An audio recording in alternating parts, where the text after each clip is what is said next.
Welcome back to TTS Daily. I'm Yi, we're in New Jersey right now, where over the past month until today, there have been mysterious sightings of drones all over New Jersey, and nobody knows the origins of these drones. Drones started appearing, large sightings of them since mid-November, and these drones are larger in size than our normal hobbyist drones, which means they are not consumer drones. I mean, they're up to 6 feet in diameter, which is around 2 meters, and reports of these drone activities keep increasing till December. More and more footage of them are being shared online, and people, as you can see, these drones are not trying to even hide. They have big bright lights on their bodies, blinking, some even rotating, some even triangle shapes. But yet nobody knows where they originate from, and they have been seen and spotted over critical infrastructures throughout New Jersey, such as reservoirs. A lot of conspiracy theories arise over these drones. Some are saying they are UFO/UAP. Some are saying these are aliens. Some are saying these might be military drones, military aircrafts. Some are saying these might be drones from an Iranian mothership, which has been debunked by the government anyway, okay? So finally, FBI joins the investigation, and FBI comes out saying, we do not know where these drones are from. People are concerned, people are asking, then doesn't this mean a concern for national security? FBI say, no, don't worry, there is no concern for national security yet. People are asking for military intervention, but yet the Pentagon says, don't worry, there's no evidence of foreign involvement. And the FBI is saying, we do not know where is this from. So if there's no evidence of foreign involvement and FBI doesn't know where are these from, I guess there could be alien UFO/UAPs coming out from the ocean? Or could they be interdimensional hobbyist drones shifting through all the different universes around us? I don't know. I'm at a loss. What do you think they are? There has been an elephant attack at Phu Kradueng National Park, Thailand. Okay, the victim, a 49-year-old female hiker, was attacked while hiking with a friend on a trail to a waterfall there.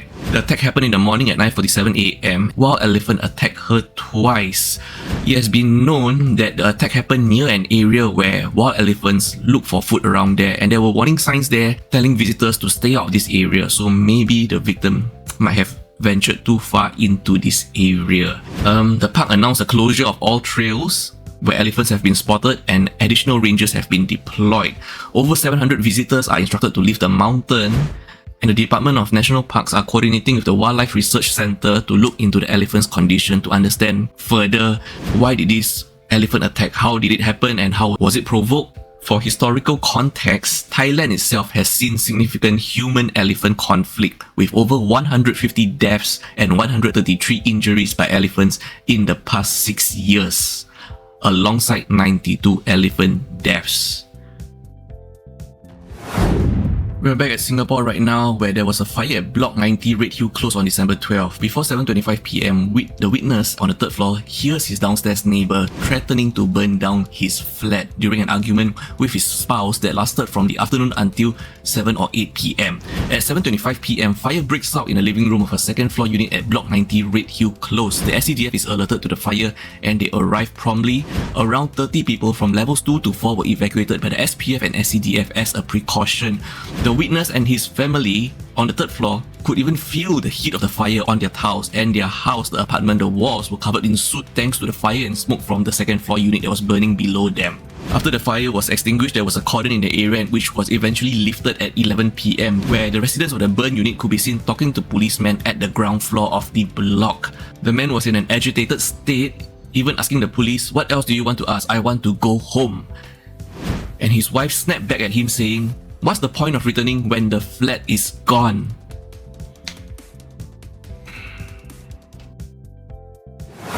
The next story happened to a Singaporean lawyer in Barcelona, and it is indeed a wild one, okay? I do not recommend anyone to follow his actions first and foremost, okay?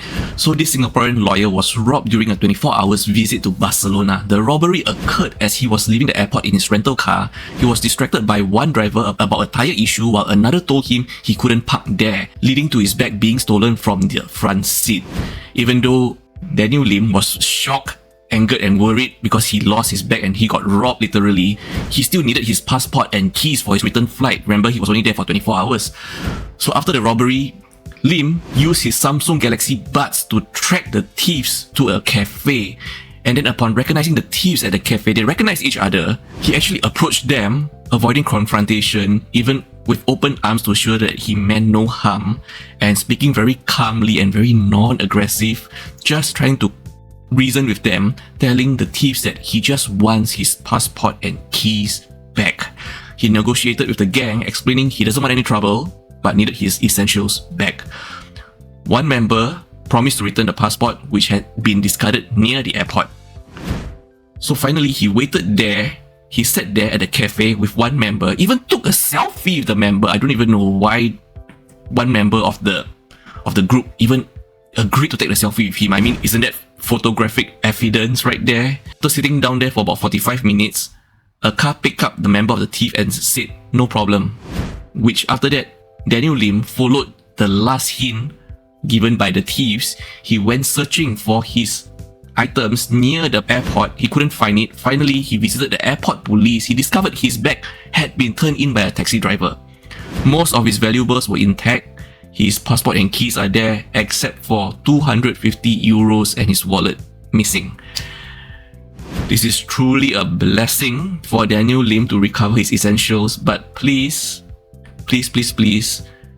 practice constant vigilance overseas, local, anywhere, and your mileage may vary. I do not recommend anyone approaching thieves and trying to negotiate terms with them, okay?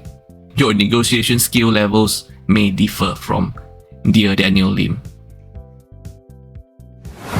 We go to the Johor Bahru checkpoint where a Singaporean driver was approached by another woman there who asked to borrow her touch and go card. Our Singaporean driver Elaine was waiting to get her passport stamp when this happened, okay? The woman that approached her was holding ringgit $20, about 6 Singapore dollars worth, asked to borrow the card. And when Elaine saw the woman holding the 20 ringgit, she kind of implied thinking that, oh, that means you're going to use my touch and go card and then you will use this ringgit $20 to pay me back, the amount that you use. So Elaine just handed over the card to the woman. The woman walked away without giving any money, and Elaine waited for the woman, but the woman never showed up, so didn't turn up. And the touch and go card that was lost had about 150 ringgit, about 45 Singapore dollars in value. Elaine waited for over 15 minutes with her hazard lights on, but the woman did not return. And you can see from this dashcam footage, captured the interaction but not the license plate of the woman's car. Elaine shared this incident on a Complaint Singapore group on Facebook. Commenters suggested she should have tapped the card for the woman. Good idea. Or maybe even ask for payment upfront. But at the Johor Bahru checkpoint there, everyone is in a rush. There's a long queue. You are tired. Sometimes you just forget to ask for payment. Or maybe even the woman that was borrowing her card, that has now borrowed her card forever, maybe she was just tired and forgot to pass her the ringgit $20. I'm sure all of us can give the borrower the benefit of the doubt.